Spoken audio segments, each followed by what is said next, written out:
Picture this. January 1st, you wake up fired up. New year, new you. The gym membership is paid. The goals are written. You feel unstoppable. By January 10th, the gym bag is collecting dust. The journal is abandoned, and you're back on the couch wondering what happened. Again. You tell yourself you're lazy, weak, that you just don't have what it takes. But here's the truth. Motivation isn't broken because of you. It's broken by design. And the worst part? The system selling you motivation knows it doesn't work. They profit from your failure every year, every reset, every broken promise. This isn't about willpower. It's about understanding why your brain is wired to quit. And once you see it, you can't unsee it. Let's break it down. You've been lied to. Motivation is sold as a renewable resource, a fire you can keep burning if you just try hard enough. But that's not how it works. Motivation is a chemical reaction. Dopamine, your brain's reward system lighting up when you imagine success. And here's the problem. Imagination feels like achievement. When you set a goal, your brain releases dopamine. You feel good, accomplished, like you've already done the work. And that feeling, that's the trap. Because once your brain gets the reward, it has no reason to do the actual work. You got the hit, the high, the satisfaction. Why bother with the grind? This is called the motivation paradox. The act of setting a goal drains the energy needed to achieve it. You celebrate the start and burn out before the finish. Let's talk about Alex. New Year's Eve, he declares he's running a marathon, tells everyone, posts about it online, gets flooded with support, feels amazing. That night, his brain is swimming in dopamine. He's visualized the finish line, the medal, the pride, and in his mind, he's already there. Mission accomplished. Week 2 of training, Alex skips a run, then another. By week 3, he's done, and he can't figure out why. He felt so motivated. What changed? Nothing changed. That's the point. The motivation was never real. It was a neurological trick, a preview of success that his brain mistook for the real thing. Here's the dark psychology behind it. Your brain doesn't care about your goals. It cares about energy conservation, and motivation is expensive, exhausting. So your brain gives you a taste, a dopamine hit when you plan, and then it waits for you to realize the plan is harder than the fantasy, and you quit. This is why every self-help book tells you to visualize success, because visualization triggers dopamine, and dopamine sells, but it doesn't build, it distracts. The gurus know this. They make millions selling motivation because motivation feels like progress, and people pay for feelings, not results. Think about it. How many motivational videos have you watched? How many quotes have you saved? How many podcasts have fired you up? And where are you now? Still in the same place. Because motivation without structure is just entertainment. It's junk food for your brain. Tastes good, does nothing. Here's insight number 1. Motivation is the enemy of action. The more motivated you feel, the less likely you are to do the work, because the feeling replaces the doing. This is why people who talk the most about their goals accomplish the least. They're spending their dopamine on the announcement, not the execution. Studies show that when you share a goal publicly, your brain treats it like you've already achieved it. The social validation becomes the reward, and the work becomes optional. Rachel wanted to write a book. She told everyone, set up a website, created a social media page for her author journey, posted updates daily, never wrote a word. Because every like, every comment, every "you got this" was a dopamine hit. Her brain was getting rewarded for the idea of writing, not the act, so she never started. Here's the brutal truth. If you want to achieve something, shut up about it. Keep it quiet. Let the work be the announcement, not the intention. Insight number 2. Your brain is addicted to newness. Every time you start something, your brain lights up. But the second it becomes routine, the lights go out. This is why you can start 10 projects but finish none. The beginning is exciting, novel, full of possibility. But the middle? The middle is boring, repetitive, hard. And your brain hates boredom. So it convinces you that this project isn't working, that maybe you should try something else, something new, something exciting. This is the shiny object syndrome, and it's not a personality flaw, it's evolutionary biology. Your ancestors survived by constantly scanning for new opportunities, new threats. But in the modern world, that same system destroys focus. You're not looking for food or danger. You're scrolling, switching, searching for the next hit of novelty. Marcus started a business, got obsessed, worked 18-hour days for 2 weeks. Then he saw a new opportunity, pivoted, started over. 3 months later, he had 6 half-built businesses, and he blamed himself, called himself unfocused, undisciplined. But the problem wasn't Marcus. It was his brain doing what brains do, chasing the new, abandoning the familiar. Here's the fix. Stop chasing feelings. Feelings lie. Excitement fades. Motivation ends.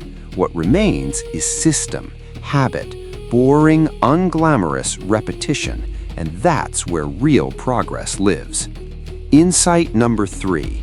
Motivation is borrowed energy.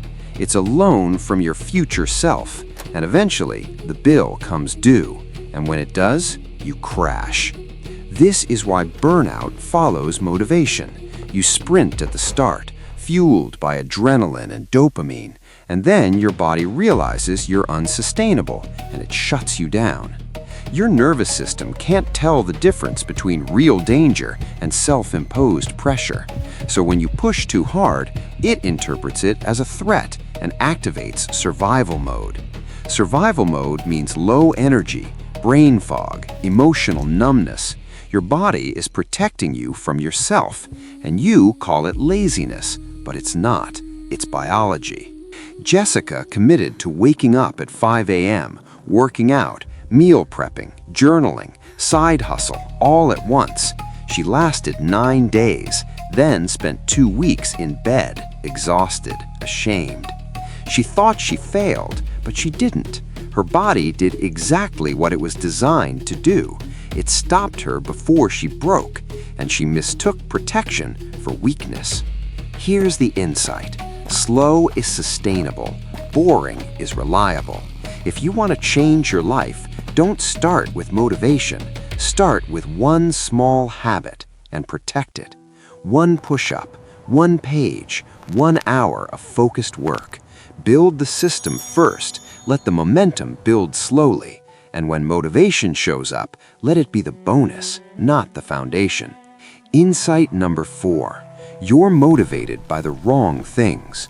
Society has trained you to chase external validation, money, status, likes, approval, and none of it lasts.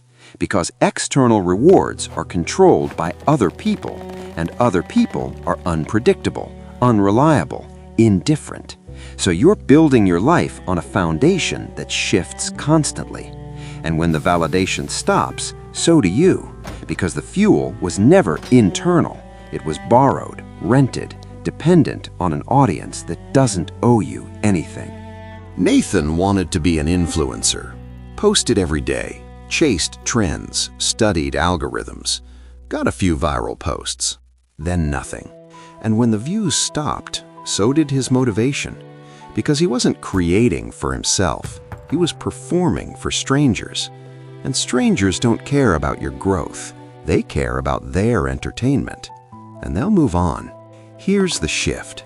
Find the thing you do even if no one was watching. The thing that feels like play, like exploration, like curiosity.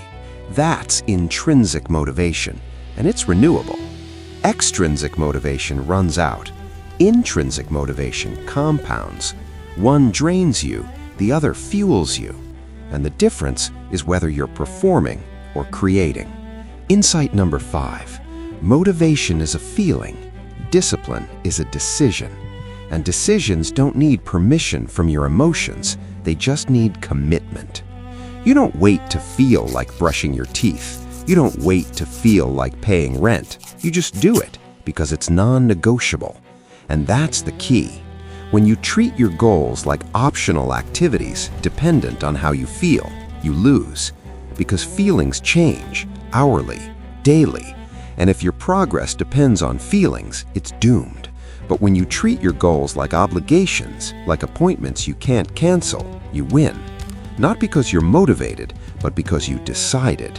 And decisions override feelings. Lily wanted to write, waited for inspiration, for the perfect mood, the perfect time. Months passed, nothing. Then she made a rule, 500 words every day, no exceptions. Some days it was garbage, some days it hurt, but she showed up. And 6 months later, she had a finished manuscript. Not because she felt like it, but because she decided. Here's the truth they don't tell you. Motivation is a visitor. It comes and goes, and if you wait for it, you'll spend your life waiting. But discipline? Discipline is a resident. Discipline is the decision to act regardless of how you feel. And the more you practice it, the less you need motivation, because action becomes automatic, habitual, effortless. So how do you build that? You start small, laughably small, so small that motivation isn't required. 1 minute, 1 rep, 1 sentence, and you protect that streak. Because momentum builds on consistency, and consistency builds on ease. Make it so easy you can't say no. And once the habit exists, you can scale it, but not before. Here's the philosophical truth.